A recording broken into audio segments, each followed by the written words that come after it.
వందల మతాలు ఆక్రమించేసి భారతీయ సనాతన ధర్మం మీద విఘాతం కలిగించడానికి 19 సంవత్సరాలలో 24 సార్లు కైలాస పరిక్రమ పరిక్రమ చేయడం ఒక సామాన్య సనాతన సంతానానికి సనాతన బంధువుకి ఇది సాధ్యమైన విషయం కాదు. నా తల్లిని రక్షించుకోవాలనే బాధ్యత ప్రతి భారతీయుడు యువతలోనూ ఉండాలి. ప్రతి యువత ఒక అఘోరా కావాలి. హిందూ అనే శబ్దానికి బ్లాక్స్ థీవ్స్ అని గూగుల్ చెప్తుంది. సనాతన సంతానం అనగానే ఫిజికల్ గా వీక్ గా ఇలా పోర్ట్రే చేయబడుతున్నారు. ధర్మం వేరు, అభిమతం వేరు. మతానికి దైవం ఉంటుంది, సనాతనానికి ఉండదు. త్రివేణి సంగమంలో జరిగేటటువంటి మహాకుంభమేళ, ఇది ప్రయాగరాజ్ అంటారు. అన్నింటిలో కల్లా సర్వోత్కృష్టమైన ప్రదేశం ప్రయాగరాజ్. ఇప్పుడు 70 కోట్ల మంది గంగలో స్నానం చేస్తే అందరికీ పాపం తొలుగుతుంది అని అంటారు. మరి ఈ పాపం అంతా గంగ స్వీకరిస్తే గంగ పవిత్రత పోతుంది కదా. ధర్మం నిలబడాలనంటే మన ధైర్యం ముందు అందరికీ వ్యక్తిత్వం కావాలి. అఘోరీ సనాతన్ ఇంటర్నేషనల్ అఖారా పాలకులు పాపాలకులైపోయి కాపాలికులైపోతే చూడాల్సినటువంటి న్యాయం కళ్ళు మూసుకుని దూరంగా పోతే న్యాయస్థానాలకి ఆస్థానమే లేకపోతే అప్పుడు ధర్మం హిమాలయాల నుంచి కదిలి రావచ్చు. యుద్ధం కంటే సిద్ధం ఇన్నరాగిరి అని చెప్పి మీరు నాకు చెప్పింది. ఘోర అంటే ఘోరమును ఆపేవాడు. బూడిద ఎందుకు రాసుకోవాలి? Is it scientific are scientific? మత్తు పదార్థాలు కాదు, మహత్తు పదార్థాలుగా మార్చేటటువంటి సంస్కృతి కూడా దీంట్లో ఉన్నది. నాగా సైన్యం సంసిద్ధమవుతుంది. మీరు 2 రోజులు నిద్రపోయి ఇప్పుడు లేచిండ్రా? हिंदुस्तान जोड़ने के लिए हम सबको जोड़ने के लिए हम तैयार है. अगर जोड़ो नहीं तो आप छोड़ो.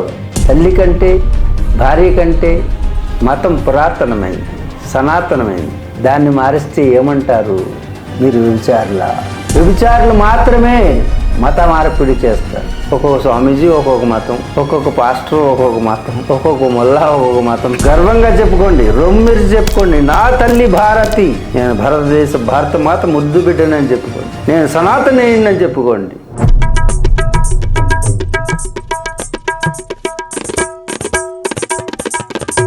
జై హింద్, జై భారత్, జై శ్రీరామ్. ఫ్రెండ్స్, నేను మీ Girish Daramuni. Welcome to our channel Chitragupta. ఇవాళ ఎంతో భాగ్యం చేసుకుంటే గానీ మనకు ఈ ప్రాప్తం దొరకకపోవచ్చు అని చెప్పి నేను భావిస్తున్నా. మన షోకి ఇవాళ సౌర పీఠాధిపతులు, హిమాలయ యోగి, సద్గురు శ్రీ శ్రీ శ్రీ యోగి ప్రభాకర్ బాబాజీ గారు ఇవాళ సనాతన బంధువులకు తన సందేశాన్ని ఎనికే చిత్రగుప్త ఛానల్ డైరెక్ట్ గా రావడానికి ఆయన వచ్చినందుకు మేము చాలా సంతోషిస్తున్నాము. ఆయనని సాదరంగా చిత్రగుప్త ఛానల్ కి ఆహ్వానం పలుకుతున్నాం. బాబాజీ గారు నమస్కారం అండి. ఓం శ్రీకశ్యపాత్మజం భానుం సహస్రకిరణోజ్వలం సర్వరోగహరం మిత్రం సూర్యదేవం ఉపాస్మహే. ఓం శ్రీ గురుభ్యో నమః. చిత్రగుప్త ఛానల్ ప్రేక్షకులకి మా ఆశీస్సులు, సూర్యభగవాన్ సర్వాశీస్సులు మీకు అందాలని, మీరందరూ కూడా భారతీయ సనాతన సంప్రదాయానికి వారసులుగా కదిలి రావాలని కోరుకుంటూ మీ స్వాగతాన్ని అందుకుంటూ అభినందనలు. బాబాజీ గారు, మీరు 19 సంవత్సరాలలో 24 సార్లు కైలాస పరిక్రమ చేయడం ఒక సామాన్య సనాతన సంతానానికి సనాతన బంధువుకి ఇది సాధ్యమైన విషయం కాదు. ఒక శివభక్తుడినైన నేను, ఆర్ టు దట్ మ్యాటర్, మీ ఆశీస్సులతో ఈ ఛానల్ నడుపుతున్న మేము ఆ కైలాస అనుభూతి ఒకసారి కాదు, 2 సార్లు కాదు, 24 సార్లు పరిక్రమ పరిక్రమ, ఆ మధురానుభూతి సనాతన సంతానానికి తెలియాలని చెప్పి ఒకసారి మీ ద్వారా కోరుతున్నా బాబాజీ. హరి ఓం. సనాతన ధర్మం, భారతీయ సంస్కృతి, వేద సంస్కృతి, అలాగే భారతీయ సంప్రదాయం సనాతనం. ప్రతి భారతీయుడు భారతం అంటే ఏమిటి ముందు తెలుసుకోవాలి. అవరతీనైతి భారతాః. అంటే తేజస్సు, ఆ తేజస్సులో అవరతం రతి, ఆనందాన్ని పొందేవాడు భారతీయుడు. అంటే విశ్వవిజ్ఞానానికి వేదిక అయినటువంటి వేదం, విశ్వ రహస్యాలను ఛేదించగలిగినటువంటి మహత్తరమైనటువంటి సైంటిఫిక్ నాలెడ్జ్, మన సెయింట్స్ మనకు అందించినటువంటి అపార విజ్ఞాన కని మన భారతావని. అలాంటి భారతావని సంస్కృతే వేదం. ఆ వేదం నుంచి ఉద్భవించిన సంస్కారమే మన నాదం. కాబట్టి అలాంటి వేదనాదానికి వారసులమైనటువంటి మనం అందరం కూడా సనాతన ధర్మం అంటే ఏమిటి, భారతీయత అంటే ఏమిటి, వీటన్నిటినీ కూడా తెలుసుకోవాల్సిన ఆవశ్యకత ఉంది. ఇలాంటి చిత్రగుప్తుడు గుప్తమైనటువంటి రహస్యాన్ని చిత్రీకరించి మనకు అందించేటువంటి చిత్రగుప్త అంటే రహస్యంగా ఉన్నటువంటి దాన్ని గుప్తం అంటారు. గుప్తంగా ఉండేటటువంటి విషయాలని మనకి విచిత్రాలుగా అందిస్తూ చిత్రగుప్త ఛానల్లో చూపిస్తున్నటువంటి మా గిరీశానికి శుభాశీస్సులు అందజేస్తూ ధన్యవాదాలు. వారి ప్రశ్న కైలాసంలో మీ అనుభవాలు అని. కైలాసం అంటే ఏమిటి, ముందుగా ఎక్కడ ఉన్నది, దాన్ని ఎలా చేరాలి? మన పెద్దలందరూ కూడా అంటుండేవారు, బొందితో కైలాసం వెళ్ళడం సాధ్యమేనా అని. బొందే అంటే బొంద, మీ తెలంగాణ భాషలో. బొందే అంటే ఈ శరీరము, ఇది బొంద అంటే దీనిలో జీవుడు అనేటటువంటి శివుడు ఎప్పుడైతే లేడో అప్పుడు ఇది బొందలగడ్డకి వెళ్ళిపోతుంది. అందుకే దీని పేరు బొందే. బొందితో కైలాసం వెళ్ళగలమా అంటే ఈ శరీరంతో కైలాసం చూడగలమా అంటే కైలాసం ఎక్కడ ఉంది? కైలాసానికి వెళ్ళాలంటే ఈ శరీరంతో సాధ్యం కాదు, అందుచేత ఆ కైలాసానికి వెళ్ళలేము అనే నానుడి ఉండేది. కానీ కైలాసం ఎక్కడున్నదంటే మన భారతదేశానికి టిబెట్కి, హిమాలయాల్లో టిబెట్ ప్రాంతం, అది భారతదేశ అంతర్భాగం అయినప్పటికీ కూడా రాజకీయ కారణాలతో కైలాసం, మానస సరోవరం అనేది హిమాలయాల్లో ఉన్నటువంటి ఈ రెండు ప్రదేశాలు మనకి చైనా భూభాగంలోకి వెళ్ళిపోవాల్సి వచ్చింది. అక్కడున్నటువంటి కైలాసం ఆ దేశంలో వాళ్ళకి అది ఒక కొండ, మన భారతదేశానికి అది శివుడు అండ. శివుడు సాక్షాత్తు శివపార్వతులు నివసించేటటువంటి పరమ పవిత్రమైనటువంటి పుణ్యక్షేత్రం ఆ కైలాస క్షేత్రం. అలాంటి కైలాసాన్ని దర్శించేటువంటి మహద్భాగ్యం నాకు కలగడం ఆ పరమేశ్వరుడు యొక్క దివ్య కృప అని చెప్పాలి. 18 సంవత్సరాల్లో 180 సార్లు మానస సరోవరంలో స్నానం అంటే స్నానం ఆచరించాలని చిన్నప్పటి నుంచి కోరిక. అలాగే 24 సార్లు కైలాసాన్ని పరిక్రమ చేయాలనేటువంటి నా యొక్క అంత సంకల్పన. ఈ రెండింటితోటి నేను 18 సంవత్సరాలు పూర్తి చేయాలంటే, ఒక సంవత్సరం వాతావరణం సహకరించక 19 సంవత్సరాల్లో నేను పూర్తి చేయగలిగాను అంటే పరమేశ్వరుడు యొక్క అనుగ్రహం ఉంది అని అర్థం. అంతఃపరిక్రమ అంటే గుడి లోపల ప్రదక్షిణ చేయడం లాంటిది. బాహ్య పరిక్రమ అంటే చుట్టూ తిరగడం, దాదాపు 52 కిలోమీటర్ల దూరం 3 రోజులు పడుతుంది బాహ్య పరిక్రమకి. అలాంటిది నేను 12 గంటల్లో పూర్తి చేయగలిగాను ఒకసారి మాత్రం. 3 రోజులు కానీ పూర్తి చేయలేము పరిక్రమ. అలాంటిది 12 గంటల్లో పూర్తి చేయడం జరిగింది. అనుభూతులు ఏమని చెప్పాలి? దేవతలు సాక్షాత్తు కొలువైనటువంటి ప్రదేశం అని చెప్పాలి. సంబరాలు అంబరాన్నంటే ఆ అంబరానికి చుంబించినటువంటి కైలాసాన్ని, పర్వతాన్ని వర్ణించడానికి దేవతలకు సైతం సాధ్యం కాదు. అది కేవలం భాషకు అందనటువంటి భావానుభూతి మాత్రమే. కైలాసం చుట్టూ ఉన్నటువంటి పర్వతాలు ఎన్నో ఉంటాయి, కైలాసం మధ్యలో ఉంటుంది. సాక్షాత్తు మీరు ఆకాశం నుంచి ఏరియల్ వ్యూలో చూస్తే శివలింగం అక్కడ పెట్టారా అనిపిస్తుంది. 55 కిలోమీటర్ల శివలింగం ఉంటే ఎలా ఉంటుందో ఆ అద్భుత దృశ్యాన్ని యోగ దృష్టితో మాత్రమే పరిశీలించగలుగుతాం. ఆ దివ్యానుభూతికి యోగికి మాత్రమే సాధ్యమవుతుంది. భావానికి అందంది, భాషకు అందనటువంటి ఒక అతీతమైనటువంటి అనుభవం కైలాసంలోనే కలుగుతుంది. అంటే శారీరక స్థితి లేనప్పుడే కైలాస అనుభవాన్ని పొందుతాం. దాన్నే సమాధి అంటారు. అంచేత అలాంటి కైలాసాన్ని మీరందరూ కూడా స్వయంగా అనుభవించి తెలుసుకోవాల్సిందే. కానీ యోగుల సైతం సహస్ర శీర్షాలు కలిగినటువంటి ఆ యొక్క ఆదిశేషుడికే అలవి కాలేదు. ఆ దివ్యమైనటువంటి భవ్యమైనటువంటి ఆనంద అనుభూతిని పొందేటటువంటి అవకాశం మాకు కలిగింది. మీ అందరికీ కూడా కలగాలని, ఆ స్వీయ అనుభవాన్ని మీరే అనుభవించాలని తెలియజేస్తూ ఉన్నాను. Babaji, thank you so much Babaji, ధన్యవాదాలు. ఇంకొక చిన్న ప్రశ్న కైలాసం గురించే. ఎంతో పుణ్యం చేసుకుంటే అక్కడ పోలేము. ఫస్ట్ ఆఫ్ ఆల్ ఆ శివానుగ్రహం ఉంటేనే పిలుపు దొరుకుతుంది. ఈ రెండు కన్సిడరేషన్లకు తీసుకొని మనం చూస్తే ఒక సామాన్యుడికి కైలాస పరిక్రమ ఇప్పుడు జరుగుతున్న రాజకీయ తర్జన భర్జనలకు ఎక్సెట్రా ఏ రకంగా శివప్రాప్తి అట్లీస్ట్ పొందొచ్చు నాలాంటి అట్లీస్ట్ ఒక భక్తుడికి, సనాతన సంతానానికి? ఇప్పుడు కైలాసానికి వెళ్ళాలంటే ఆనాడు బొందితో వెళ్ళగలరా అంటే శరీరంతో వెళ్ళగలరా అంటే సాధ్యం కాదు. కానీ ఈనాడు మేము 40 రోజులు కాలినడకన నడిచినటువంటి రోజులు కూడా ఉన్నాయి. దొంగ మార్గాల్లో, షార్ట్ కట్లలో ఇంతంత లోతు ఐస్లో మునిగిపోతూ పెదాలు పగిలిపోయి, కళ్ళు కనపడక, కళ్ళుకి ఆ రిఫ్లెక్షన్, ఎండ సూర్యుడి యొక్క రిఫ్లెక్షన్కి కళ్ళు కనపడక కాసేపు టెంపరీగా కళ్ళు షట్ డౌన్ అయిపోయి, అంటే అంత తీక్షణమైనటువంటి వెలుగు ఉంటుంది. కాళ్ళన్నీ ఫ్రీజ్ అయిపోయి, అంటే ఐస్ ఫ్రాస్టింగ్ ఇలాంటివి జరిగి ఎన్నో కష్టాలకు వచ్చి గతంలో వెళ్ళేవాళ్ళు. కానీ ఇప్పుడు మీకు డైరెక్ట్గా వెళ్ళేటువంటి అవకాశం కల్పించారు. అందులోకి మోడీ గవర్నమెంట్ వచ్చిన తర్వాత మన ప్రధానమంత్రి మాననీయ ప్రధానమంత్రి మోడీ వచ్చిన తర్వాత మన ఇండియా వైపు నుంచి భారతదేశం భూభాగం నుంచి కైలాసాన్ని దర్శించేటువంటి అవకాశం కల్పిస్తున్నారు. నెక్స్ట్ మనకు దగ్గరలోనే ఉంది. నేను మొన్నే వెళ్ళొచ్చాను. ఆ మార్గంలో కైలాసాన్ని దర్శించి వచ్చాను. లిపు లేకు చోటా కైలాస్ అటు మీదుగా మనం వెళ్ళి చివరికి మనం దర్శనం చేసుకోవచ్చు. ఈ అవకాశం ఎలాంటి వీసాలు ఎలాంటి నిబంధనలు లేకుండా మనం కైలాసాన్ని దర్శించుకునే అవకాశం మోడీ గవర్నమెంట్ కలగజేసింది. మన అదృష్టం. ఇది మీరు వెళ్ళి దర్శించవచ్చు. అంటే దర్శనం కైలాస పరిక్రమ టిబెట్లోకి ప్రవేశించే అవకాశం లేదు. మన రోడ్స్ అన్నీ కూడా తయారైనవి. గుంజీ మీదుగా మేము మొన్నే వెళ్ళొచ్చాం. అదే కారులో దాదాపు 18,000 కిలోమీటర్లు ప్రయాణం చేసి అక్కడ వరకు కైలాసం వరకు అంటే చోటా కైలాస్ లిపు లేక్ వరకు వెళ్ళి మిలిటరీ పర్మిషన్ తీసుకుని వెళ్ళొచ్చాం. అక్కడ మన రాష్ట్రానికి చెందినటువంటి వాళ్ళు అక్కడ మిలిటరీ ఆఫీసర్గా ఉన్నారు. ఆ పర్మిషన్లు అవి తీసుకుని మొట్టమొదటిసారిగా దర్శనం చేసుకుని రావడం జరిగింది.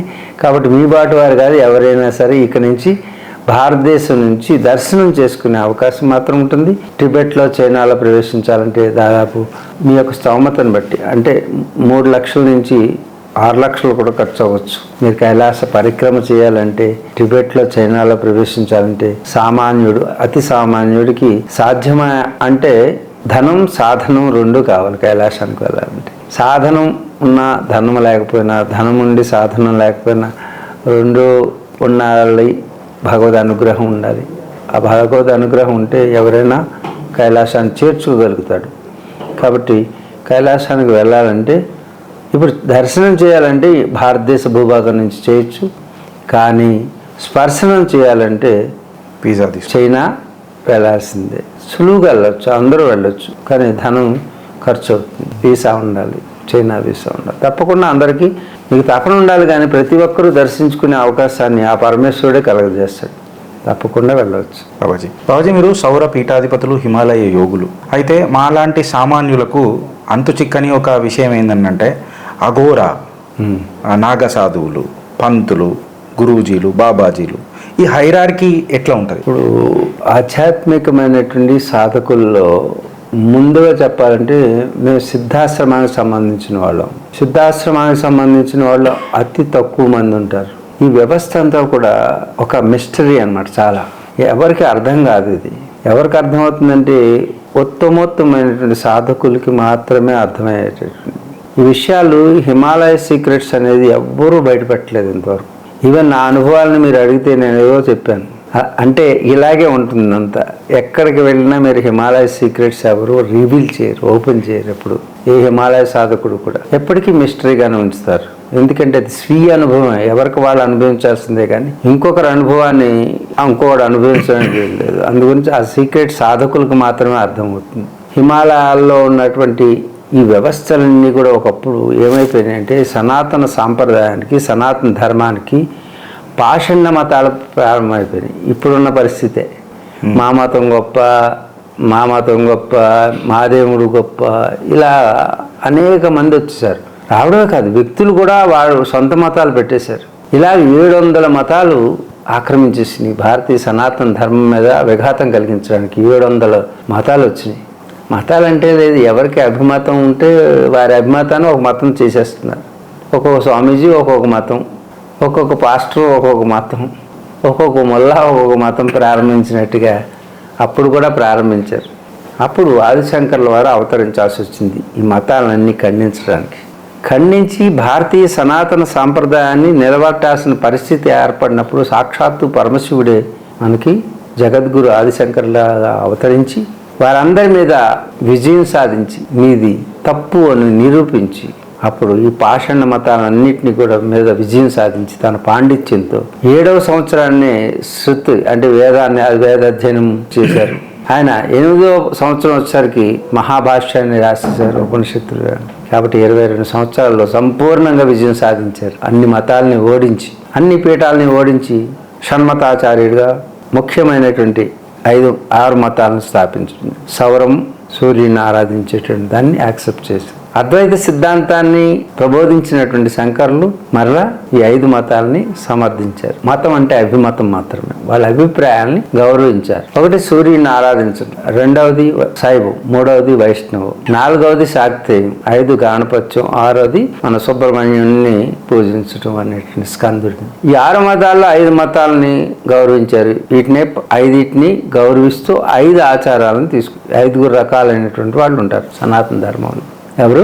సూర్యుని ఆరాధించేవాళ్ళు, తర్వాత శివుణ్ణి ఆరాధించేవాళ్ళు, విష్ణువుని ఆరాధించేవాళ్ళు, శక్తిని ఆరాధించేవాళ్ళు, గణపతిని ఆరాధించేవాళ్ళు.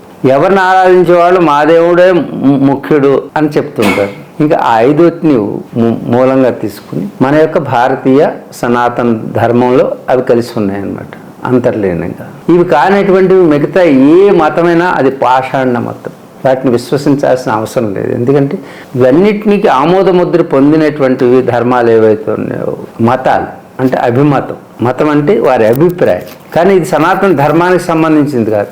సనాతన ధర్మం అంటే ధర్మం వేరు, అభిమతం వేరు. ధర్మాన్ని అర్థం చేసుకుని వాళ్ళు ఆచరించే విధానాన్ని మతం అంటారు. మతానికి దైవం ఉంటుంది, సనాతనానికి ఉండదు. ధర్మమే దైవం. అర్థమవుతుందా? అందుకు సనాతన ధర్మానికి దైవం ధర్మం అయితే సనాతనానికి ఇక్కడ ఈ 5 మతాల్లో ఎవరి మతం శాక్తేయం అంటే శక్తే సర్వస్వం అని పూజించేది. శైవంలో శివుడే సర్వస్వం, వైష్ణవంలో విష్ణువే సర్వస్వం, గణపతే సర్వస్వం అని. ఇవన్నిటినీ కూడా వీళ్ళు పేరు పెట్టుకున్న ముద్దు పేరు హిందూ మతం. ఏంటి? హిందూ అనేటువంటి పదం లేదు, కానీ సింధు అనేటువంటి పదం ద్వారా హిందూ ఏర్పడింది అని వీళ్ళు అంటున్నారు. కానీ హిందూ అంటే అది మనకు సంబంధించిన మన భాష. భారతీయ భాషల్లో హిందూ అనే పదం లేదు. అది ఇతర దేశాల నుంచి మనం రాబడినటువంటిది. ఇతర దేశాల్లో మనం పరిపాలిస్తున్నప్పుడు, అరబ్బులు పరిపాలించినప్పుడు హింద్ అనే పదం వచ్చింది. అక్కడి నుంచి హిందూగా మారింది. ఎవరు పార్సీలు వచ్చినప్పుడు హిందూగా మారింది. తర్వాత డచ్, పోర్చుగీస్ వాళ్ళు వచ్చిన తర్వాత అది హిందీగా మారింది. హిందీ ఇండియాగా మారింది. ఇండియాగా మారింది బ్రిటిష్ వాళ్ళ టైంలో. అంతేగాని దానికి నువ్వు గూగుల్లో ఒకసారి చూసి చెప్పు హిందూ అనే శబ్దానికి అర్థం. చూడు, స్లేవ్స్ బానిసలు, బ్లాక్స్. హిందూ అనే శబ్దానికి బ్లాక్స్, థీవ్స్ అని గూగుల్ చెప్తుంది. అంటే దొంగలు, బానిసలు, మూడవది నల్లవాళ్ళు. ఇది హిందువులు అంటే. ఇప్పటికీ మీరు హిందూ మతం అని పిలుచుకుంటే ఇట్స్ ఓకే, నాకు అభ్యంతరం లేదు. ఉందా లేదా? కొంచెం ఉంది. ఆ 3 పదాలు అంటే ఇది ఇతర దేశాల నుంచి మనకి ఆ వలస వచ్చినటువంటి వాళ్ళు మన మీద వేసినటువంటి ఒక పదాన్ని మనం హిందూ మతం అంటున్నాం. కానీ దీనికి ప్రామాణికమైనటువంటి హిందూ ఎలా అవుతుందంటే సింధు నది పరివాహక ప్రాంతంలో అభివృద్ధి చెందినటువంటి నాగరికత ఆధారంగా, సింధు నాగరికత ఆధారంగా మన జీవన విధానాన్ని పెంచుకున్నాం కాబట్టి హిందువులు అయ్యామనేటువంటి సమర్థనీయమైనటువంటి ఒక వాదన ఉంటుంది. అప్పుడు హిందూ అవ్వం, సింధు అవుతాం. అందుకు ఈ సింధు నాగరికత మనకి ఎప్పుడు అడ్వాన్స్డ్ నాగరికత. అందరికంటే నాగరికులు ఎవరైనా ఉంటే భారతదేశంలోనూ ఉన్నారు, సింధు పరివాహక ప్రాంతంలో ఉన్నారనేటువంటి దాని ద్వారా మనం హిందువులుగా చెప్పబడుతున్నాం. అయితే సనాతన ధర్మం మాత్రమే అజేయము, అమరం. ఇలాంటి సనాతన ధర్మాన్ని నిలబెట్టడానికి ఆదిశంకర్ల వారు వచ్చారు. వచ్చి క్లాసిఫికేషన్ చేశారు. అప్పటి వరకు ఉన్నటువంటి పాషాండ మతాలు 700 పాషాండ మతాలని విజయం సాధించండి వాక్చాతుర్యంతో ప్రామాణికమైనటువంటి శాస్త్రాల ఆధారంగా 22 సంవత్సరాల్లో పూర్తి చేశారు తన జాబ్ని. చేసి వారు 4 పీఠాలను ప్రతిష్ఠించారు. ఉత్తరాన్ని జ్యోతిష్ మఠం, దక్షిణాన మనకి శృంగేరి, తూర్పున మనకి గోవర్ధన పీఠం, ఆ పశ్చిమాన ద్వారకాపీఠం. ఈ 4 పీఠాలకి 4 శిష్యుల్ని శంకరాచార్యుల వారిగా నా యొక్క ప్రతిరూపంగా ఇక్కడ ప్రతిష్ఠిస్తున్నాను. మొట్టమొదట ప్రతిష్ఠించినటువంటి శంకరపీఠం దక్షిణాన ప్రతిష్ఠించారు. ఆ శంకరపీఠం పేరు శృంగేరి. శృంగేరి అని ఎందుకు పేరు వచ్చిందంటే ఆ శృంగేరి పీఠం శృంగం అంటే ఋషిశృంగ మహర్షి అక్కడ తపస్సు చేసిన ప్రదేశం. ఆ ఋషిశృంగుడు సర్వోత్కృష్టమైనటువంటి ఋషి. శృంగి, భృంగి అనేటటువంటి పేర్లు ఉన్నాయి. ఈ శృంగి అనేటటువంటి ఋషి తపస్సు చేసిన ప్రదేశం కాబట్టి ఆ శృంగి అక్కడ తపస్సు చేసినటువంటి ప్రదేశం అని తెలిసి ఆయనకి నడుస్తూ ఉండగా ఒక దృశ్యం కనపడింది. తుఫాన్ వస్తుంటే వెళుతూ ఉన్నారైనా అక్కడ ఒక కప్ప ప్రశ్నిస్తుంది. ప్రసవిస్తూ ఉంటే ఆ ఊరిగాలిలో దాంట్లో అసలు ఆ తల్లి బిడ్డను ప్రసవిస్తుంటే బాధ కలుగుతూ అలా చూస్తున్నారు. ఈలోపు ఒక పాము వచ్చి సర్పం వచ్చి దానికి షేడ్ పట్టింది. ఈ వర్షం పడకుండా ప్రసవించేటువంటి అవకాశాన్ని కల్పిస్తూ, ఏమిటి ఆశ్చర్యం, పరస్పర బద్ధ విరోధులైనటువంటి ప్రాకృతిక విరోధం కలిగినటువంటి రెండు జంతువులు. పాము అంటే కప్పని వెంటనే పట్టుకుంటుంది, కానీ అలాంటి మాతృత్వాన్ని దర్శించేటప్పుడు విరోధి కూడా, శత్రువు కూడా మిత్రుడిగా మారిపోయినటువంటి ఇలాంటి క్షేత్రంలో కదా శత్రువును కూడా మిత్రుడుగా భావించి తన ఆహారాన్ని సైతం త్యజించి త్యాగం చేసి ప్రాకృతిక వైరాన్ని దూరం చేసినటువంటి ప్రదేశం అని అక్కడ శృంగేరి పీఠాన్ని పెట్టడం జరిగింది. అది మొట్టమొదటి పీఠం సురేశ్వరాచార్యులు వారిని అక్కడ వారి శిష్యుల్ని పెట్టి ఆ శృంగేరి పీఠాన్ని పెట్టారు. ఇప్పటికీ ఈ 4 పీఠాల్లో సర్వోత్కృష్టమైనటువంటి పీఠం శృంగేరి పీఠం. దీనికి భారతీయ తీర్థస్వామి ఈరోజు మనకి జగద్గురు శంకరాచార్యులుగా ఉన్నారు. He is the first person. ఎందుకంటే ఏ ధార్మిక సందేహం వచ్చినా మనం తీర్చుకోవాల్సింది శృంగేరి పీఠం. అంటే సనాతన ధర్మానికి విఘాతం ఏది కలిగినా దానికి ఫైనల్ జడ్జిమెంట్ ఇచ్చేవాళ్ళు ఎవరు? శృంగేరి పీఠం. ఆ 4 పీఠాలు ఒక్కొక్కరికి ఒక్కొక్క వేదం మీద అధికారం ఇచ్చారు. ఒక్కొక్కరు ఒక్కొక్క వేదాన్ని సంరక్షించాలి. 4 వైపులా భారతదేశంలో ఉండి 4 వైపులా రక్షకులుగా ఉండి ధర్మరక్షకులుగా ఉండి ధర్మాన్ని ప్రచారం చేయాల్సిన బాధ్యత ఈ 4 పీఠాల మీద ఉంది. ఈ 4 శంకరాచార్యులే మొట్టమొదటి వారు మనకి. ఇక దాని తర్వాత ఈ శంకర్లు ఏర్పాటు చేసిన రెండో వ్యవస్థ, శాస్త్రాల ద్వారా పరిరక్షించబడేటటువంటి భారత సనాతన ధర్మాన్ని శాస్త్రాల ద్వారా పరిరక్షించేటటువంటి సైనికులు ఎవరు? శంకరులు, రక్షకులు. కానీ రక్షకులకి సైనికులు కావాలిగా, ప్రభువులు. వాళ్ళు 4 వైపులా 4 ప్రభువులు నియమించారు. మరి వాళ్ళకి సైన్యం కావాలి. వాళ్ళ శాస్త్రాలతో ధర్మాన్ని నిలబడితే శస్త్ర చికిత్స చేయాల్సినప్పుడు అస్త్రాలు శస్త్రాలతో ముందుకొచ్చే సైన్యం కావాలని నాగాశానాన్ని నిర్మించడం జరిగింది. ఇది ఇప్పుడు మీకు అసలు సబ్జెక్ట్. నాగాశాన అంటే నంగా అని అర్థం. నంగా అంటే ఒక మనిషికి ఏదైనా చిన్న అవసరం ఉంటే బానిసగా మారిపోతాడు. ఏ అవసరం లేనివాడు ఏదైనా చేయగలడు. అవసరం ఉందంటే లొంగిపోతాడు మనిషి. కాబట్టి సైనికుడు అనేవాడికి అవసరం ఉండకూడదని ఒంటి మీద గుడ్డ కూడా లేకుండా నాగా సాధువులుగా మార్చారు. ఆ నాగా సాధువులు ఎన్ని రకాలు? శైవము, ఇప్పుడు పంచి ఉన్నాయి కదా 5 రకాలుగా ఆరాధన చేస్తూ గిరిలో ఉంటారు. నీ పేరు గిరి, పురి పురాల్లో ఉంటారు, తీర్థాల్లో ఉంటారు, అరణ్యాల్లో ఉంటారు. విద్యారణ్య అని వస్తుంది, చివర విద్యానంద గిరి అని వస్తుంది, విద్యానంద సరస్వతి, విద్యానంద సాగర. ఆ చివర వచ్చేటటువంటి పేరుని బట్టి వీళ్ళు ఏ కల్టకు చెందిన వాళ్ళు, ఎక్కడ ఉంటారు అనేది అడ్రస్ చేసిపోద్ది మనం. గిరి, పురి, తీర్థ, అరణ్య, వన్, అలాగే సాగర్, అలాగే సరస్వతి ఇత్యాది నామాలతోటి సాధనలు వీళ్ళు ఆయా ప్రదేశాల్లో ఉండి వాళ్ళు ఎప్పుడూ కూడా శస్త్ర శిక్షణ, అక్కడ శాస్త్ర శిక్షణ. 4 వైపులా శాస్త్ర సంరక్షణ, శాస్త్ర శిక్షణ ద్వారా ధర్మ ప్రతిష్టాపన. ఇక్కడ శస్త్రాల ద్వారా అంటే ఈ శాస్త్రానికి లొంగన వాడిని శస్త్రాలతో లొంగ తీసుకుంటాం. అందుకు ఒక సేనను ఏర్పాటు చేశారు. దీన్ని ధార్మిక సేన, మార్మిక సేన, కార్మిక సేన. అదే నాగాసేన. ఏదో అనుకుంటున్నారు వ్యవస్థ అనేది ఈ మతాలు పుట్టగొడుగుల్లో పుట్టుకొచ్చి ఇతర దేశాల్లో పుట్టుకొచ్చినటువంటి ఎడారి మతాలు సంస్కృతి అనుకుంటున్నారు. భారతీయ పటిష్టమైనటువంటి పక్కడ్బందీగా కూడినటువంటి సంస్కృతి, సేన కలిగినటువంటిది భారతీయత. అందరినీ అన్నదమ్ములుగా చూస్తాం ఎక్కడి నుంచి వచ్చినా. కానీ ఆ నమ్మక ద్రోహం చేసినటువంటి ఆనాడు మొఘల్ని తుత్తునీయులు నరికి పడేసిన వాళ్ళు నాగా సాధువులు. చరిత్ర దేశానికి అరిష్టం కలిగినప్పుడు, ధర్మానికి హాని కలిగినప్పుడు, ధర్మానికి గ్లాని కలిగినప్పుడు మాత్రమే నాగా సాధువు అక్కుంటాడు. ఇప్పుడు కూడా తయారుగా ఉన్నారు. ఎక్కడ ధర్మానికి హాని కలిగినా నాగా సాధువులు వస్తారు. అలాంటి సైన్యాన్ని తయారు చేశారు. దీంట్లో 10 రకాల దశనామి అంటారు. వీళ్ళందరూ కూడా 13 అఖాడాలు ఉన్నాయి. 13 అఖాడాలలో కూడా జూన్ అఖాడా అని, నిర్వాణ అఖాడా అని, అఠల్ అఖాడా అని, అగ్ని అఖాడా అని, ఆవాహన అఖాడా అని. అఖాడా మీన్స్ వీళ్ళు ఉండేటటువంటి ట్రైనింగ్ ఇచ్చేటటువంటి ఒక గురుకులం. ఈ గురుకులాలు 13 ఉన్నాయి. ఒక్కొక్కరు ఆ అఖాడాల్లో ఇప్పుడు ప్రతి అఖాడాల్లో నాగా అఖాడాలలో అన్ని దేశాల నుంచి యువత వచ్చి జాయిన్ అయిపోతుంది. ఎందుకంటే అంతటి శిక్షణ, అంత క్రమశిక్షణ ఉండేటటువంటి విద్య నేర్చుకునేటటువంటిది ఇంకా ప్రపంచంలో ఇంకోటి ఉండదు. 12 సంవత్సరాలు సేవ చేసిన తర్వాత కానీ వాళ్ళకి శిక్షణ, వాళ్ళకి ఇచ్చే శిక్షణ ఇచ్చే ముందు సన్యాసం ఇస్తారు. సన్యాసం తీసుకోవాలంటే 12 సంవత్సరాల తర్వాత గమనించిన తర్వాత సన్యాసం, ఎన్నో పరీక్షలు సన్యాసిగా దీక్షిస్తారు. నాగా సన్యాసిగా. నాగా సన్యాసి 17 రకాలైనటువంటి పిండాలు పెట్టాలి. తల్లిదండ్రులకి, చుట్టాలకి, బంధువులకి, స్నేహితులకి అందరికీ పిండాలు పెట్టి వాడు పిండం పెట్టుకోవాలి. 7 జన్మల పిండాలు పెట్టేశారు. పెట్టిన తర్వాత వాడి శరీరాన్ని కూడా వదిలేశాను అనేటటువంటి స్థితి, అంటే చనిపోయింది. కాక్ బన్నా చాహియే, ఇసిలియే ఇన్ లోగోं ने బబూతి పహనతే హై. బబూతి అంటే ఎప్పుడు బూడిదవుతాడు మనిషి? శరీరం ఎప్పుడు బూడిదవుతుంది? ఎప్పుడవుతుంది?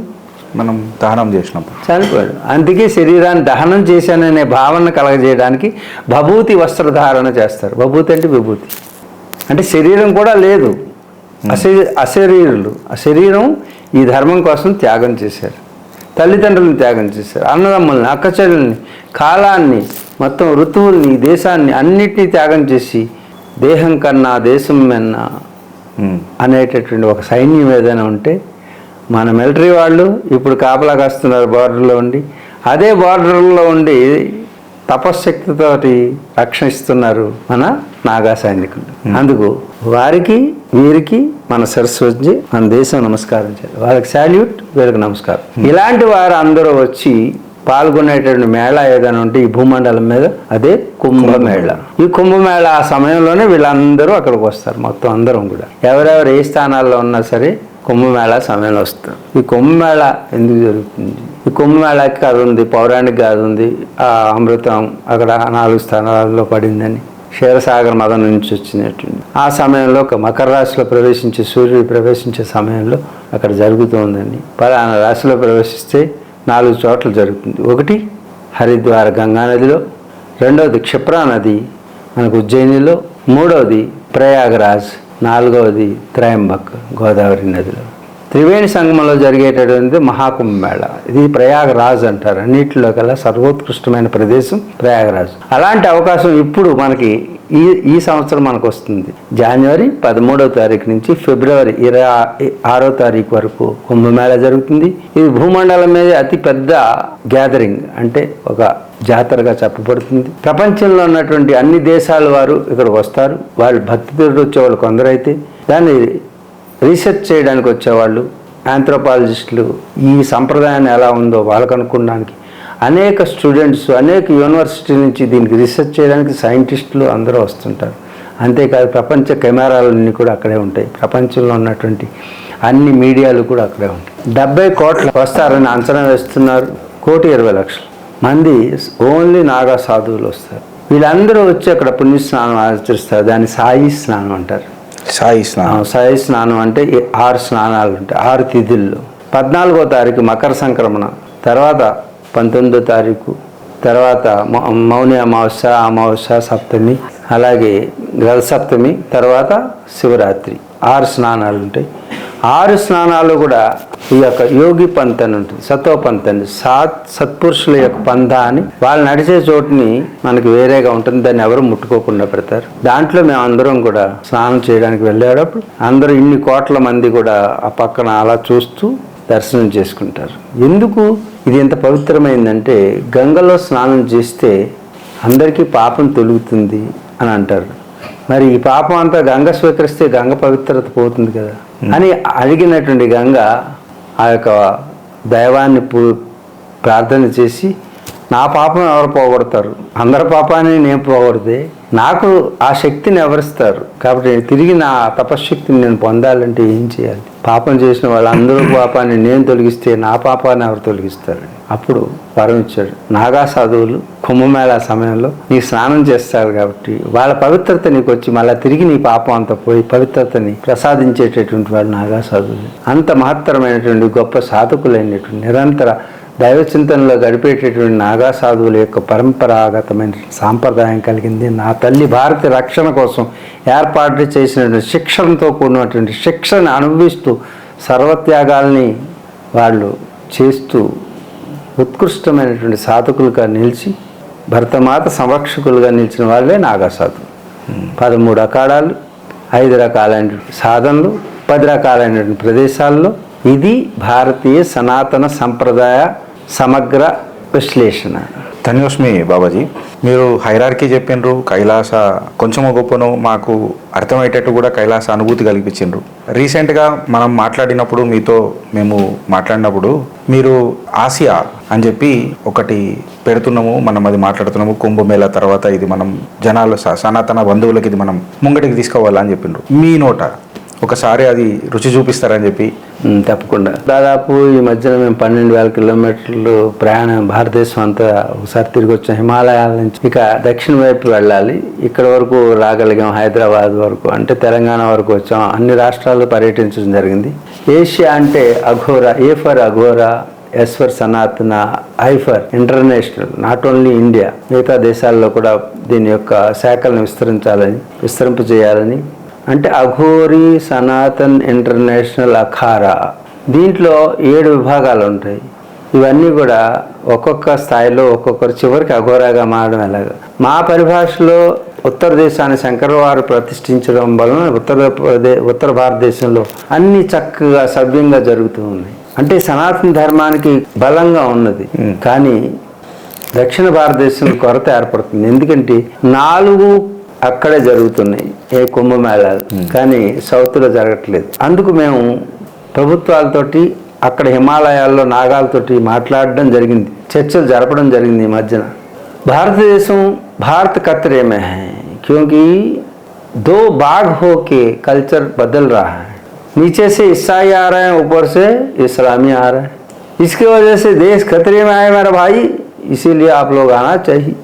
आह्वान कर रहा है, आपको आह्वान कर रहा है, साउथ में आ जाओ. ये अलग होता जा रहा है. ये द्रविड़ की संस्कृति बढ़ रहा है, वहाँ तो ईसाई बढ़ते जा रहा है. इसीलिए इसको रोकना चाहिए. रोकने का ज़रूरत है. अगर नहीं हो तो बांटते जाएगा. कब तक बांटते जाएगा? हमारा जो भारत माया को बांटते जाने से क्या मिल जाएगा हमको? इसीलिए भारत దేశాన్ని భరతమాతని మొక్కలుగా ఆఫ్ఘనిస్తాన్ అన్నాం, పాకిస్తాన్ అన్నాం, ఉజ్బెకిస్తాన్ అన్నాం, ఎన్ని స్థానాలు ఇస్తాం? ఆ దేశం అన్నాం, బంగ్లాదేశం, ఎన్ని చేస్తాం? ఎన్నాళ్ళు విభజించుకుని నా తల్లిని మొక్కలు చేసి వాళ్ళకి పంచి పెడుతుంటాం. కాబట్టి ఇంకా ఆపాలి. నా తల్లిని రక్షించుకోవాలనే బాధ్యత ప్రతి భారతీయుడు యువతలోనూ ఉండాలి. రక్తం మరగాలి. నా తల్లి రక్తాన్ని టచ్ చేసిన వాడిని తప్పకుండా సంరక్షించుకోవాలి. ప్రతి భారతీయుడి బాధ్యత. భారతం యువత ఇదే భవిత. తల్లిని రక్షించుకోవాల్సిన బాధ్యత మీది. కాబట్టి ప్రతి యువత ఒక అఘోరా కావాలి. ఈ లక్ష్యంతో ఏషియా పనిచేస్తుంది. మన దేశంలోనే కాదు, ఇతర దేశాల్లో, జర్మనీ, మిగతా దేశాల్లో ఉన్నట్టు అందరూ నెమ్మదిగా చేరుతున్నారు. అంటే దగ్గరికి, ఈ ఆలోచనలకి. కాబట్టి యువత అందరూ కూడా ఘోషిస్తున్నారు, నా తల్లి, నా సంస్కృతి రక్షించుకోవాలని ప్రతి ఒక్కరు కూడా సంసిద్ధులైనటువంటి ఈ సమయంలో అఘోర సాంప్రదాయాన్ని, అఘోర అంటే ఇండిపెండెంట్ థింకింగ్, ఇండిపెండెంట్ థాట్ ఫోర్స్ని డెవలప్ చేయడం. ఆ థాట్ తోటి మన తల్లిని ఎలా రక్షించుకోవాలనే బాధ్యత. మన తల్లి అంటే మన ఇంట్లో ఆడపిల్ల. అత్యాచారం జరుగుతుంటే ఆ తల్లిదండ్రులు నిశ్చేష్టులే చూస్తున్నారు. మనం ఎన్నుకుని మనకి రక్షణగా నిలుస్తారనుకుని మన నాయకులు వాళ్ళు పనిచేయకుండా పోయినప్పుడు, చట్టాలు పోలీసు వాళ్ళు చట్టాల్లో బంధించినప్పుడు, పాలకులు పాపాలకులైపోయి కాపాలికులైపోతే, చూడాల్సినటువంటి న్యాయం కళ్ళు మూసుకుని దూరంగా పోతే, న్యాయస్థానాలకి ఆస్థానమే లేకపోతే, అప్పుడు ధర్మం హిమాలయాల నుంచి కదిలి రావాల్సి వస్తుంది. అందుకే కదిలి వచ్చి ఈ సంస్థని మరలా పునఃప్రతిష్ఠ చేసి ధర్మ సంరక్షణ కోసం పనిచేస్తుంది. అఘోర అంటే ఘోరమును ఆపేవాడు, అంతేగాని ఎక్కడో కూర్చుని శ్మశానంలో కూర్చునేవాడు కాదు. ఈ అఘోరాన్ని స్థాపించాకాడు. దీంట్లో శాస్త్ర అస్త్ర విద్యలన్నింటినీ కూడా అందరికీ నేర్పిస్తాం. అలాగే అఘోర దీక్ష అనేటటువంటిది కూడా దీంట్లో పెడతాం. బాబాజీ, ఆసియా ఆర్ ఏషియా మీరు ఏదైతే పెడుతున్నారో అది చాలా శుభ పరిణామం. ఇన్ఫాక్ట్ చెప్పాలంటే నాసుంటోళ్లకు అది ఒక ఆవాహనం, సద్బుద్ధికి. మీరు నిన్న నాకు ఒక మాట చెప్పిండ్రు, మన ఇద్దరి సంభాషణ నేను కొంచెం ఇక్కడ మాట్లాడడం సరి కాదని అనుకుంటున్నా, కాకపోతే జనశ్రేయస్సుకి యుద్ధం కంటే సిద్ధం మిన్నరాగిరి అని చెప్పి మీరు నాకు చెప్పిండ్రు. సో ఈ యుద్ధం అండ్ సిద్ధం మేబీ ఈ రోజు పోరలకు కొంచెం ఫిలాసాఫికల్గా అనిపించవచ్చు. బికాస్ ఈరోజు మనం భారతదేశంలో యువతనికి ఇట్లా తీసుకుంటే బాబాజీ చాలామంది పాశ్చాత్య దేశాలకు పోయి మేము చదువుకుంటేనే బాగుపడతాం, మేము డాలర్ సంపాదిస్తేనే మా డాడీ సుఖంగా ఉంటాడు, డాలర్ లేకపోతే మా డాడీ ఉండడు, ఇన్ఫ్యాక్ట్ ఫ్యామిలీలే ఉండయి, అక్కడ మేము డాలర్లు సంపాదిస్తేనే మా జిందగీ మంచుకుంటుంది అని అనే తరుణంలో మీరు చెప్పింది ఇంకా కొంచెం ఎగ్జాగరేట్ చేసి ఆ ప్రశ్న మళ్ళీ మీకే ఒక ప్రశ్నలాగేస్తే మీరే నాకు ఒక హితోపదం చేసిరు. ఏంటంటే బాబాజీ, ఉత్తరాన మన ధర్మం గట్టిగా ఉంది గిరి, దక్షిణాన మనకు లాజిక్ ఎక్కువైపోయి మేబీ న్యాయం దొరుకుతుందేమో ధర్మం దొరుకుతలేదు అని అన్న నిన్నటి మాటలు ఈ లాజిక్కి ఇన్ఫ్యాక్ట్ మీ భాషలో చెప్పాలనంటే నిన్న మీరన్న మాటనే సన్యాసం అని చెప్పి ఈ లాజికల్ పోరలు మాట్లాడతారు. నా సన్యాసం అంటే కాషాయం వేసుకొని నేను అట్లా సన్యాసిలాగా ఎట్లుండాలా అని చెప్పి మాట్లాడతారు. నేను సైంటిస్ట్ లాగా ఉండాలని అంటారు. సో ఈ సన్యాసులకు ఆర్ సెయింటిజం అని మీరేమంటారు, నిన్న నాకు అదే చెప్పిండ్రు, సెయింటిజానికి ఈ సైంటిస్టులకు ఆర్ టు దట్ మ్యాటర్ పాశ్చాత్య దేశాలకు పోయి చదువుకునేటోళ్ళు ఏషియాలలో అడుగు పెడతారా? ఎందుకు అడుగు పెట్టరు? ఎప్పుడు కూడాను లాజికల్ కంక్లూజన్ ఉండాలి. ఏ సమస్యకైనా లాజికల్ కంక్లూజన్ అంటే అది మనం చెప్పేటటువంటిది సాధ్యం కావాలి, ప్రయోగానికి నిలవాలి, ప్రయోగానికి నిలిచి సత్ఫలితాన్ని అనుభవించేటటువంటి విధంగా ఉంటే దీనైనా అందరూ యాక్సెప్ట్ చేస్తారు. ఇప్పుడు ఏషియాలో అది కేవలం ఆశయమే కాదు, ఏషియా అది ఒక ప్రాక్టికల్ నాలెడ్జ్. ప్రతి ఒక్కరిని కూడా సమాజంలో ఎక్కడైనా ఘోరం జరుగుతుంటే పోలీసు వచ్చే వరకు ఆగారనుకో, ఈ ఇంట్లో మీ అమ్మాయి మీద అత్యాచారం జరుగుతూ ఉంటే ఆ తల్లిదండ్రులు నలుగురు కిరాతకులు వచ్చి అత్యాచారం చేస్తుంటే తల్లి తండ్రి నిశ్చేష్లే చూడాల్సిన పరిస్థితి ఏర్పడినప్పుడు పోలీసు వాళ్ళు వచ్చే వరకు ఉంటే అత్యాచారం దొంగతనం ఆగుతుందా, మర్డర్ ఆగుతుందా? అందుకు అన్నిటికీ రక్షక బోట్లు సమాధానం చెప్పాలి. స్వీయ సంరక్షణ అనేటటువంటిది ఈ ఏషియా నేర్పుతుంది ప్రతి ఆడపిల్లకి, ప్రతి మగపిల్లోడికి కూడా. అస్త్రశస్త్రాల్లో అంతేకాదు మంత్రతంత్రాల్లో కూడా మన పూర్వీకులు మనకు అందించిన వారసత్వ సంపదనంతటినీ కూడా ఏషియాలో ప్రతి ఒక్కటి బూడిద ఎందుకు రాసుకోవాలి, is it scientific are scientific, what's the reason behind it? ప్రతి ఒక్కరూ చితాభస్మాన్ని రాసుకుంటారు. ఎందుకంటే చితాభస్మ ధారణ చేసిన వాళ్ళు 15 రోజుల వరకు స్నానం చేయకపోయినా ఎలాంటి బ్యాక్టీరియా శరీరాన్ని తాకలేదు.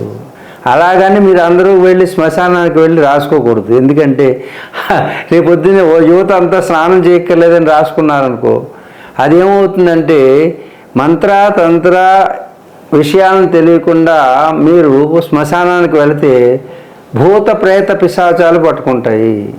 అక్కడ భూత ప్రేత పిశాచాలు. కానీ చితాభస్మ సేకరణ ఎలా చేయాలి, శివనామ స్మరణ ఎలా చేయాలి, తద్వారా ఎలా సేకరించాలి, సేకరించి ధారణ ఎలా చేయాలి అనేది దీంట్లో ట్రైనింగ్ ఇస్తామన్నమాట.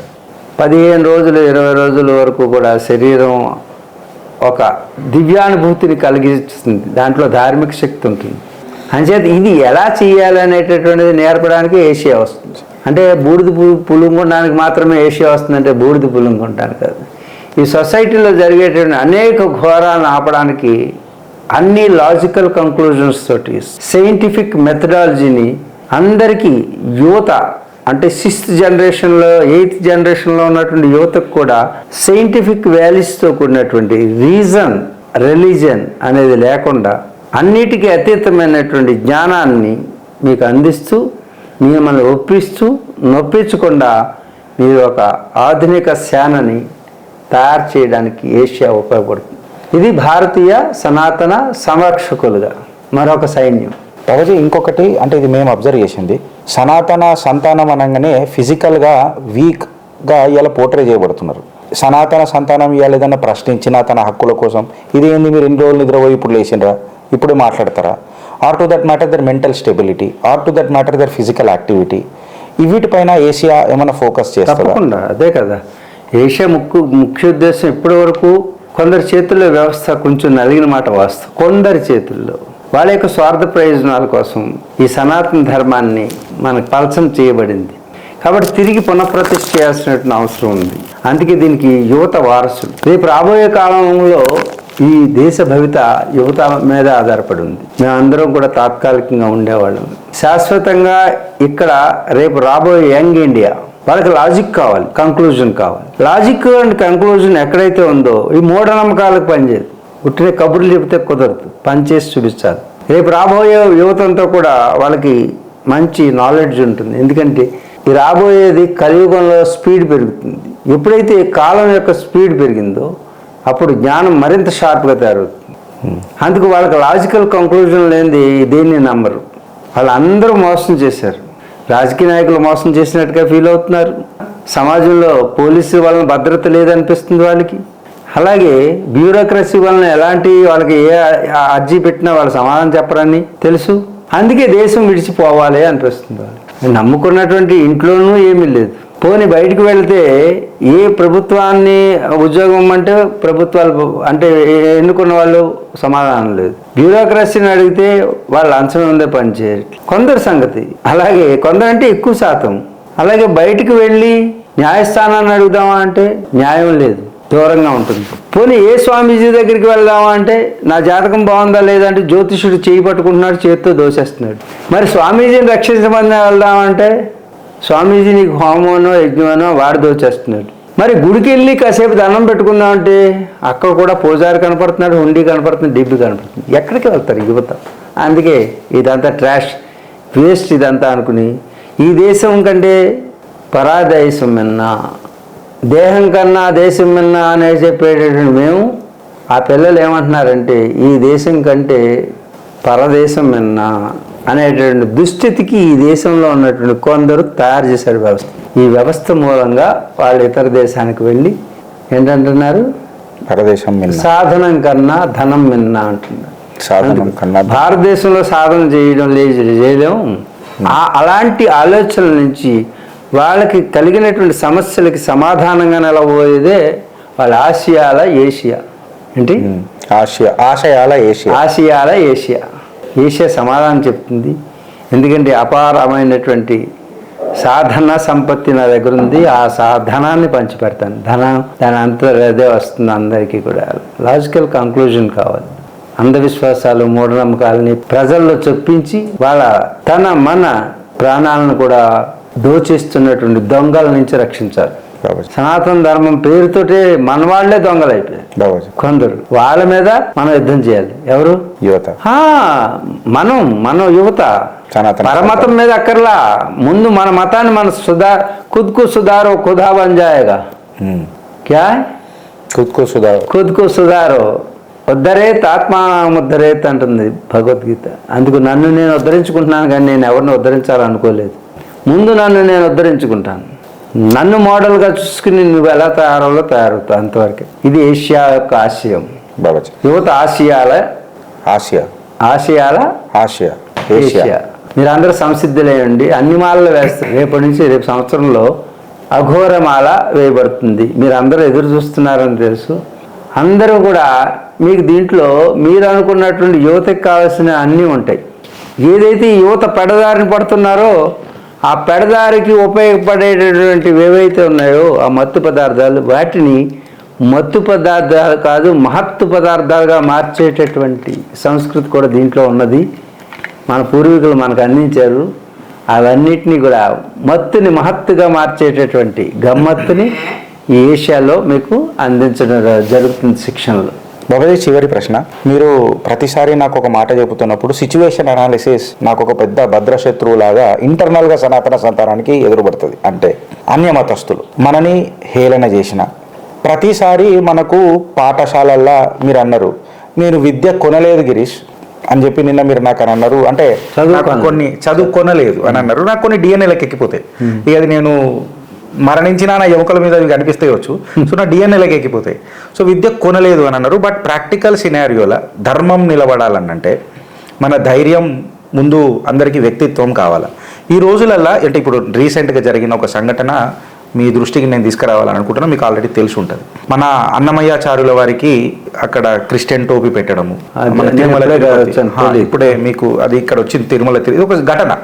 మొన్న ముత్యాలమ్మ దేవాలయంలో మన సికింద్రాబాద్లో జరిగిన ఘటన, భూలక్ష్మి దేవాలయంలో జరిగిన ఘటన, ఆర్ టు దట్ మ్యాటర్ మన హిందూ సోదరులను ఎక్సెట్రా కొంతమందిని మన దేవుళ్ళను దూషించడం కానీ ఇట్లాంటిది కొంచెము మన యువతకు ఇది జర కించపరిచినట్టు అవుతుంది. బికాజ్ అడిక్వేట్ సపోర్ట్ దొరుకుతలేదు. ఈ అడిక్వేట్ సపోర్ట్ దొరుకుతలేదు. మీరు ఇప్పుడు ఏషియా అని అన్నారు కాబట్టి ఖచ్చితంగా ఇందులో ఒక సపోర్ట్ కూడా దొరుకుతుంది అని చెప్పి మీరు మాకు ఆశ్వాసం. దాని సంస్కరణ ఇది. మీరు ఏది అడుగుతున్నారో మీ ఆవేదనకి సమాధానమే ఏషియా. ఏషియా ప్రతి యువత తనలో ఉన్నటువంటి ఆవేశం, ఆలోచన, దానికి పరిష్కార మార్గం ఏషియా. ఎందుకంటే సనాతన ధర్మం అంటే ఏమిటో, దానికి కావలసినటువంటి విధి విధానాలు, విధులు ఏమిటో ఇవన్నీ దీంట్లో చొప్పించబడ్డాయి. అలాగే అన్యమతాల వాళ్ళు ఏదో చేస్తున్నారు అన్నారు. వాళ్ళెవ్వరూ కూడా అన్యమత భావాన్ని స్వీకరించిన వాళ్ళు, ఆ భావాన్ని వ్యాపారం చేస్తున్న వాళ్ళే వాళ్ళందరూ కూడా ఎక్కువ మంది. ఎప్పుడు వ్యాపారం చేసేవాడే నాది గొప్ప ప్రోడక్ట్ అంటారు. కానీ సనాతన ధర్మం వ్యాపారం కాదు. సనాతన ధర్మం అనేది వ్యాపారం కాదు, మతం కాదు. మతం కాబట్టి మారణ హోమం సృష్టిస్తుంది. మతాలు మమతల హోమాన్ని అందించేదే సనాతన ధర్మం. మమతల హోమం, మమతల హోమం సనాతన ధర్మం. మారణ హోమం నీ మతం, నీ అభిమతం. కరెక్ట్. కాబట్టి వారికి సమ్యక్ జ్ఞానం లేదు, సంపూర్ణ జ్ఞానం లేదు. మా దేవుడు నిజమైన దేవుడు, మా దేవుడే నిజమైన దేవుడు అని ఎవరైనా అంటున్నారంటే, ఎవరైనా నిజమైన వాడు, నేను నిజమైన వాడు అని చెప్పుకోడు ఎవడు. సమాజం గుర్తించాలి. మా దేవుడు నిజమైన దేవుడు అని చెప్పేవాడు బలవంతంగా రుద్దుతున్నట్టు, చివరికి వ్యాపారం చేస్తున్నట్టు. కాబట్టి సనాతన ధర్మంలో ఏ దేవుడు కూడా మా దేవుడు గొప్పవాడు అని ఎవరు చెప్పరు. చెప్పలేదు కాబట్టి మీ దేవుడు గొప్పవాడు కాదు అని కాదు. మా దేవుడు గొప్పవాడు అని చెప్పేంతరాన్ని నీ దేవుడు గొప్పవాడు కాదు. కాబట్టి నీ దేవుడు ఎడారి మతాల్లో పుట్టినటువంటి మతాలు అవి, అభిమతాలు. భారతీయ సనాతన సంప్రదాయానికి, విలువలకి అసలు తెలియనటువంటి ఒక మనిషి వచ్చి ఇక్కడ ప్రచారం చేస్తే వాళ్ళు ఒక చైన్ లింక్ పెట్టారు. ఎలాంటి చైన్ వ్యాపారం ఉంటుంది కదా, దాంట్లో నువ్వు 10% సంపాదించిన, కూలివాడైనా, అడుక్కునేవాడైనా, బెచ్చగాడైనా సరే ఒక 10% అక్కడ ఉన్నటువంటి ఆ మతానికి సంబంధించినటువంటి వారి హెడ్లకి ఇస్తే, ఇప్పుడు నువ్వు ఆ మతంలోకి వెళ్ళావు అనుకో, నీ చుట్టూ ఉన్న వాళ్ళు 10% ఇస్తే నువ్వు ఒక ప్రాక్టీస్ పెడతావు. అలా పెరిగిన మతమే అనేది సనాతనమైనటువంటి ధర్మం, అజేయము, అమరమైనటువంటిది. అంటే వ్యాపారమే తప్పితే దాంట్లో భగవంతుడు లేడు. ఎంచేతంటే భగవంతుడిని వ్యాపార వస్తువుగా మారుస్తున్నారు. అయితే సనాతన ధర్మంలో మార్చట్లేదంటే దక్షిణం అనేది బలవంతంగా వేయమని, 10% వేయమని ఇక్కడ ఎవరూ చెప్పరు. కానీ ఆ మతాల్లో ఏదైతే 2 మతాలు, ఎడారిల నుంచి పుట్టుకొచ్చినటువంటి మతాలు ఏవైతే ఉన్నాయో 2, అప్పటికే భారతదేశాన్ని దోచుకోవడానికి ఇవన్నీ వచ్చినటువంటి మతాలు ఈ 2.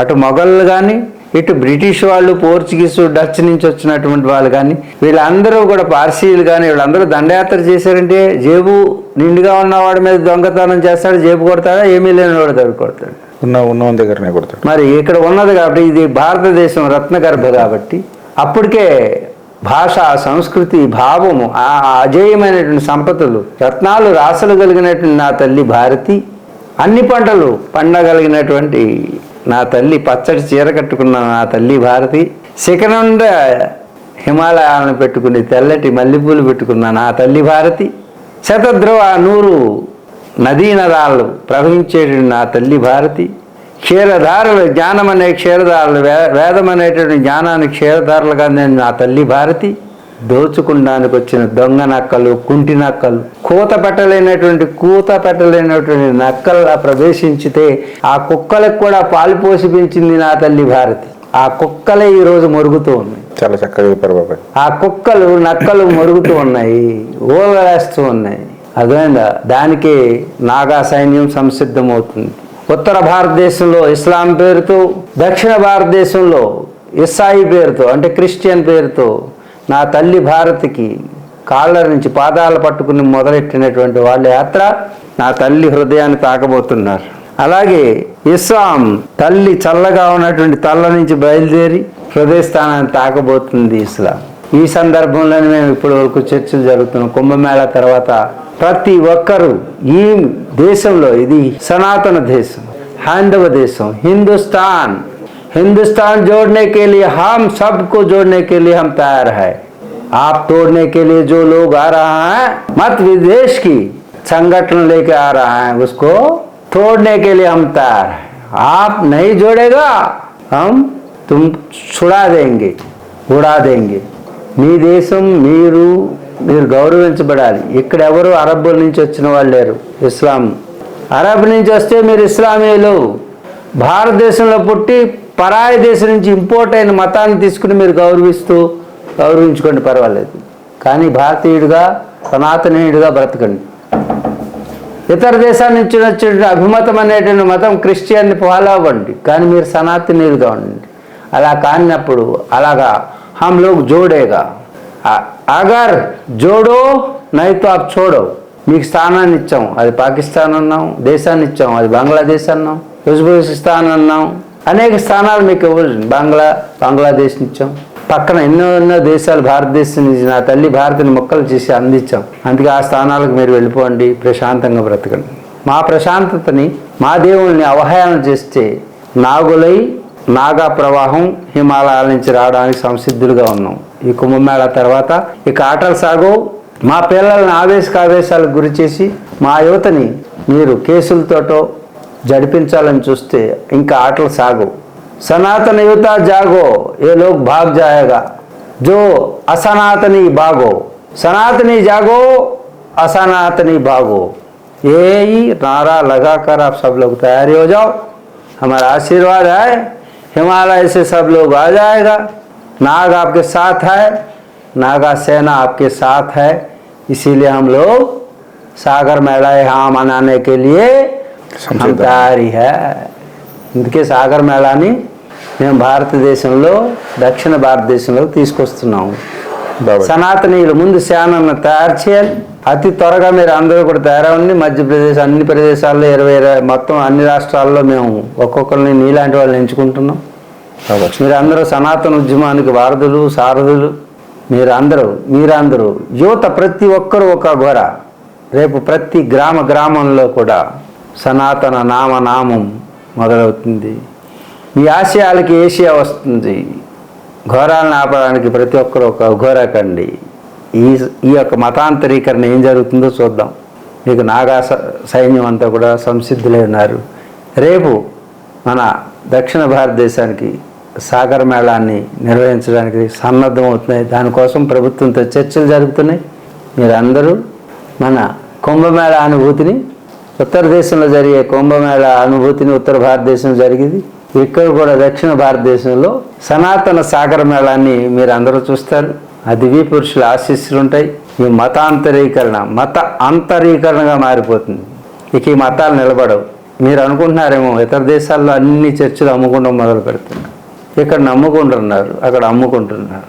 కాబట్టి చాలామంది కంగారు పడుతున్నారు, మతం మారిపోతున్నారండి హిందువులు అందరూ. హిందువులు అందరూ మేము పాపులం అంటున్నారు. వాళ్ళందరూ కూడా పాపులేషన్ పెరుగుతుందంటే పాపులు అంటే చమత్కారంగా అంటున్నాం, పాపులేషన్ పెరుగుతుంది. వాళ్ళందరూ పాపులు కాబట్టి పాపుల రక్షకుడి దగ్గరికి వెళ్తారు. పవిత్రమైనటువంటి సనాతనీయులు ఎప్పుడూ కూడా ఇలాంటి వ్యభిచారం చేయరు. మత వ్యభిచారం, తల్లిని మారిస్తే వ్యభిచారం, భార్యను మారిస్తే వ్యభిచారం. తల్లి కంటే భార్య కంటే మతం పురాతనమైంది, సనాతనమైంది. దాన్ని మారిస్తే ఏమంటారు? మీరు వ్యభిచారులు మాత్రమే మత మార్పిడి చేస్తారు.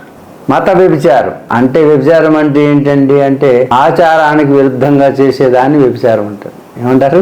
ఆచారానికి విరుద్ధం చేసేది. సనాతనీయుడిగా బ్రతకరా, అలా బ్రతకనప్పుడు వ్యభిచారం, మత వ్యభిచారం చేసినట్టు. కాబట్టి ఇలాంటి మత వ్యభిచారాన్ని ఊరికి అవతలకు తరిమేయాలి, దేశాన్ని విడిచేటట్టు పంపించాలి. ఇక్కడ ఉన్నటువంటి ఏ క్రిస్టియన్ కూడా వాడు స్వతహాగా క్రిస్టియన్ కాదు, వాడు DNA భరతమాత రక్త బిందువులతో తయారైనటువంటి. ఏ మిస్టర్ క్రిస్టియన్, याद करो तुम्हारा पूर्वजों की, याद करो तेरा माँ बाप के लिए. आप सब लोग इस भारत धरती का పుత్ర పౌత్ర అంచేత భరతమాత ముద్దు బిడ్డలం. ఎక్కడి నుంచో వచ్చిన సంస్కృతి ఎక్కడ దాపరించిందిరా మీకు? ఏమున్నదని దాంట్లో? నీ సంస్కృతి నువ్వు తెలుసుకోలేక పక్కింటి మమ్మీ బాగుందట. ఇంట్లో పుట్టించిన తల్లి కంటే పక్కింట్లో ఉన్నటువంటి మమ్మీ జుట్టు కత్తిరించుకుని లిప్స్టిక్ వేసుకుంటే అందంగా ఉందట. అందుకు నేను తల్లిని మారుస్తానన్నాడు. నీలాంటి చేతకానివాడు, చేతకాని చవట్లు అందరూ మత మార్పిడి జరుగుతారు. పోనీ ఈ చెత్త అంతా ఊడ్చిపాడేయండి చెత్తని. మతాంతరీకరణ జరిగింది. వ్యభిచారం ఎవరు చేస్తారు? ఆచారానికి విరుద్ధంగా సుఖంగా చూసే భర్తను రోడ్డు మీద తిరిగేటటువంటి వ్యభిచారులతో సమానం మతం మార్పిడి చేసేటటువంటి. తల్లిని మార్చకూడదు, భార్యని మార్చకూడదు. వీటికంటే పురాతనం సనాతనమైనటువంటి నీ మతాన్ని ఎలా మారుస్తున్నావు? నీ పూర్వీకులు అందించినటువంటి మత సంస్కృతిని ఎందుకు మర్చిపోతున్నావు? దీన్ని రేపొద్దున మీరు అనుభవిస్తారు.